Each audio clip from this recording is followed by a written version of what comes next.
संत मिले, और जब संत मिलेगा तो फिर भगवान के धाम पहुंचने में देरी नहीं लगेगी। क्यों? क्योंकि जब तक गुरु नहीं बनाओ तब तक भगवान के धाम को हम कोई भी नहीं जा सकते। ध्रुव जी ने जब 5 वर्ष की आयु में भगवान को प्राप्त किया तो गुरु बनाया। किसको? नारद जी को। राजा परीक्षित को तारने के लिए कौन आए? सुखदेव जी जैसा गुरु। कथा का तृतीय दिवस है, वही गंगा के किनारे आंख बंद करके सुखदेव जी महाराज राजा परीक्षित को इसी भागवत कथा का रसपान करवा रहे हैं।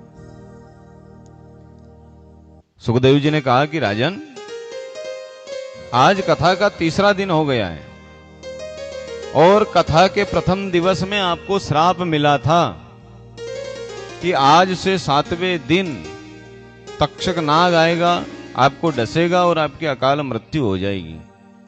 अब देखो, मृत्यु के समय को निकलते हुए भी समय पता नहीं चल रहा है। 3 दिन हो गए आपको, आज का तीसरा दिन है। आप भी जब से आए हो शुरू दिन से आंख बंद करके मेरे सामने बैठे हो और बैठे बैठे ही कथा का रसपान कर रहे हो। आंख बंद करके राजा परीक्षित ने कथा श्रवण करी थी। अच्छा, एक काम करो, 3 दिन हो गए, आपको भूख लगी हो तो कुछ भोजन की व्यवस्था करवा दें, प्यास लगी हो तो पानी की व्यवस्था करवा दें।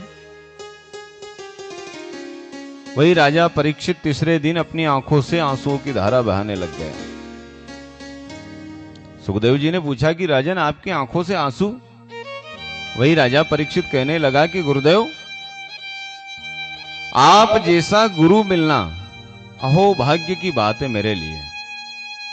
परम तपस्वी विद्वान, जिसका मस्तिष्क से ऐसा चमके कि हजारों पब्लिक के अंदर वो अलग ही झलके, ऐसा गुरु, और वो भी भागवत रूपी अमृत मुझ जैसे तुच्छ प्राणी के लिए अकेले यहां गंगा के किनारे बैठा करके श्रवण करवा रहे हो आप। और इस अमृत का पान करने के बाद में क्या भूख लगे और क्या प्यास लगे मुझे गुरुदेव, आप तो बस भागवत रूपी जो कथा है, भगवान कृष्ण की लीला है, इन लीलाओं का वर्णन आप मुझे श्रवण करवाते रहें, ताकि वो तक्षक नाग आए नहीं उससे पहले मेरी आत्मा इस कंकाल रूपी शरीर के अंदर से निकल जाए और भगवान के अंदर लीन हो जाए।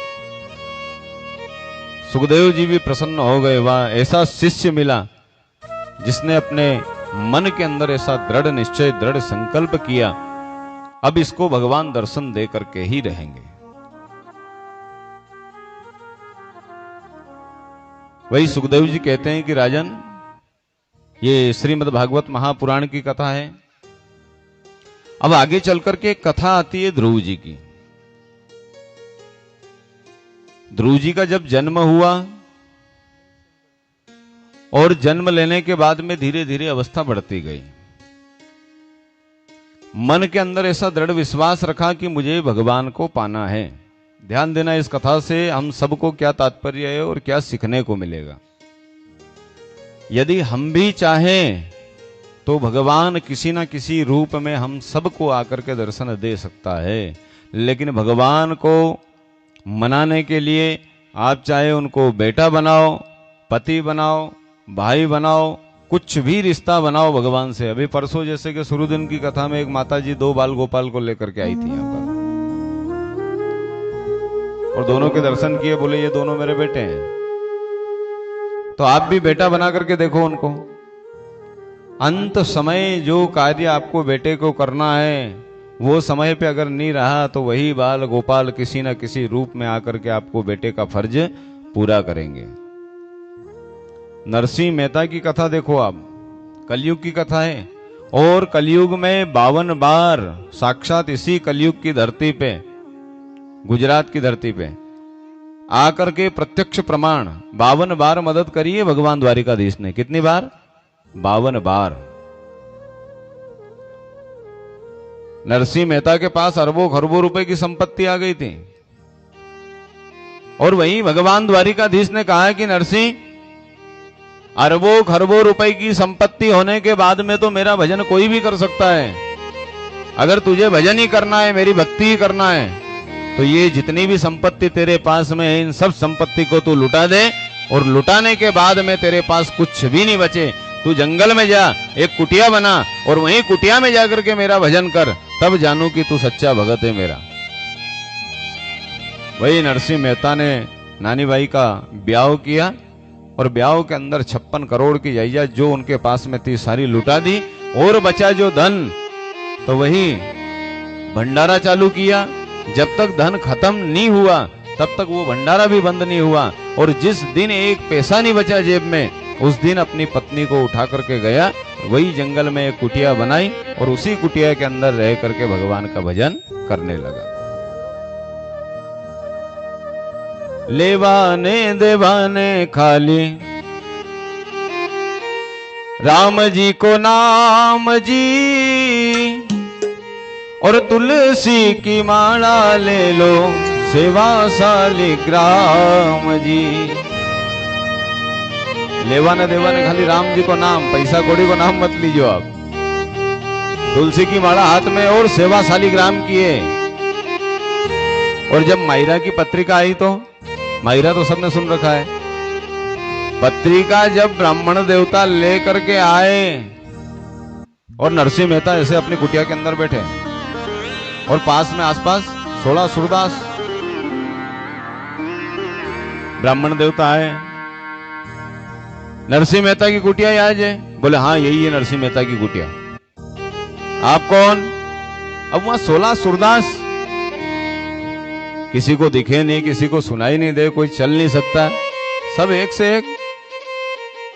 अरे कौन भगत आया है, कौन भगत आया है, कौन भगत आया है? अरे बोले भगत नहीं आया, मैं तो पंडित जी आया हूँ। कहां से? बोले नगर अंजार से।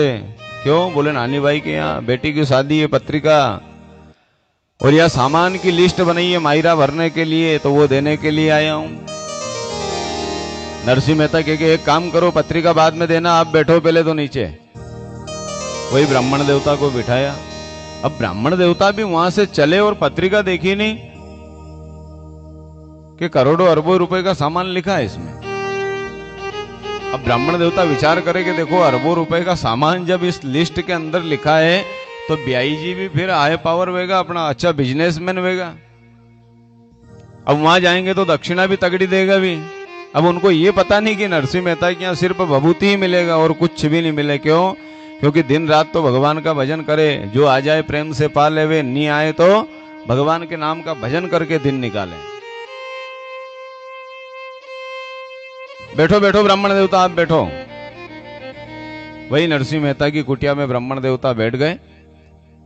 कैसे आना हुआ? रास्ते में कोई दिक्कत तो नहीं है, कोई परेशानी तो नहीं आई? बोलो कोई परेशानी नहीं है, लेकिन एक काम करो, ये जो पत्रिका है ये आपके ब्याई जी साहब ने भेजी है और इस तारीख को शादी है, इस तारीख को मायरा बनना है। बोलो रुको रुको रुको रुको, वहां सामने देखो। बोले क्या है सामने? बोले देखो तो सही एक बार। बोले हाँ भगवान की फोटो लगी है। बोले बस वहीं पे जाके रखो ये पत्रिका को। मैं क्या करूंगा अपने हाथ में लेकर के पत्रिका को? बोले वहां क्यों रखवा रहे हो? आप एक बार खोल करके देखो तो सही इसमें क्या लिखा है। अरे मैं देख करके करूंगा क्या? जब मुझे मायरा ही नहीं भरना है तो मैं इसको खोल करके क्यों देखूं? जो मायरा लेकर के जाएगा उसके पास में रख दो पत्रिका। और वही ब्राह्मण देवता ने पत्रिका रख दी भगवान द्वारिकाधीश के चरणों में। बोलो चार भुजानाथ की, सांवरिया सेठ की।